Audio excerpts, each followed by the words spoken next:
Salam sukses! Sering kita melihat banyak orang sebenarnya diberi kesempatan yang sama. Namun kenapa hasilnya berbeda?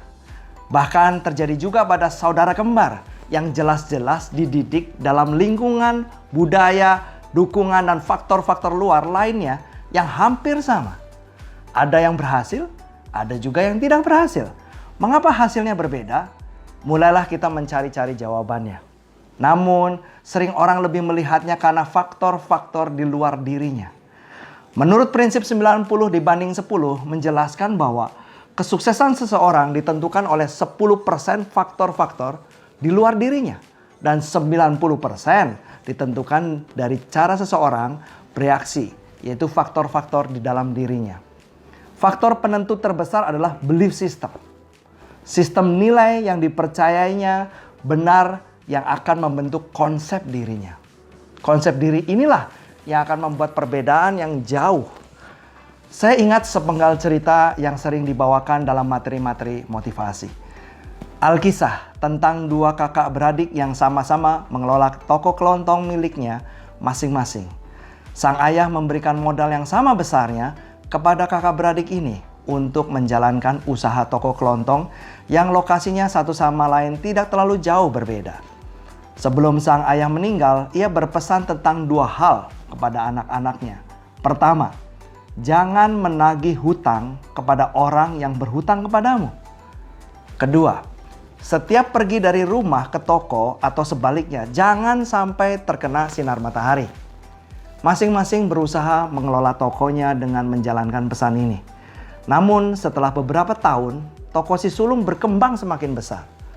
Barang-barangnya semakin banyak dan ia bertambah kaya. Sebaliknya, usaha adiknya semakin menurun. Barang-barangnya semakin menyusut dan menjadi semakin miskin. Ibunya yang melihat hal itu merasa heran dan menanyakan kepada masing-masing anak. Anak yang lebih kecil menjawab, "Semua ini karena saya mengikuti pesan ayah. Pesan pertama, saya tidak boleh menagih hutang kepada orang yang berhutang kepadaku. Akibatnya modalku susut karena orang yang berhutang kepadaku tidak membayar sementara aku tidak boleh menagih." Ayah juga berpesan agar setiap pergi dan pulang dari rumah ke toko, saya tidak boleh kena sinar matahari. Akibatnya, saya selalu membawa mobil atau naik taksi menuju toko atau pulang ke rumah. Padahal kalau mau dengan berjalan kaki saja sampai. Tapi karena pesan ayah demikian, maka pengeluaranku menjadi bertambah banyak. Sedangkan anak yang lebih tua menjawab, "Semua ini berkat dua pesan ayah tersebut. Pertama, ayah berpesan supaya tidak menagih hutang kepada orang yang berhutang kepada saya. Maka saya tidak menghutangkan kepada orang lain, sehingga modal saya tidak susut. Kalau ada orang yang ingin berhutang, saya lebih senang memberikan bantuan uang sesuai kemampuan saya, sehingga tidak perlu menagih hutang." Ayah juga berpesan agar setiap berangkat ke toko atau pulang ke toko tidak boleh terkena sinar matahari. Maka saya selalu berangkat ke toko dengan berjalan kaki lebih awal sebelum matahari terbit. Dan pulang ke rumah lebih lambat sesudah matahari terbenam. Akibatnya toko saya buka sebelum toko lain buka. Dan tutup jauh sebelum toko lain tutup. Kebiasaan ini menjadi banyak orang tahu dan tokoku menjadi laris. Karena mempunyai jam kerja lebih panjang. Jika konsep dirinya positive attitude, maka ia akan mengartikannya dengan positif. Pikiran positif, tindakannya positif, dan hasilnya pun positif. Sebaliknya kalau pesan itu ditangkap dengan persepsi yang berbeda, maka pesan itu dianggap sebagai suatu kesulitan, bukan sebuah tantangan. Hal ini akan mempengaruhi pikiran dan tindakannya, dan hasilnya adalah sesuatu yang negatif. Konsep diri seperti sebuah sistem operasi yang mempengaruhi mental dan kemampuan berpikir seseorang. Hal ini dapat masuk ke dalam pikiran seseorang dan mempunyai bobot pengaruh yang besar terhadap kemampuan menerima dan mempersepsikan setiap pesan yang datang. Semakin positif konsep diri seseorang, maka akan semakin mudah menangkap dan mempersepsikan setiap pesan yang datang menjadi sebuah pesan yang positif. Demikian juga sebaliknya. Konsep diri terbentuk dari apa yang Anda alami, baca, dengar, dan hal-hal lain yang masuk ke dalam otak Anda sehari-hari.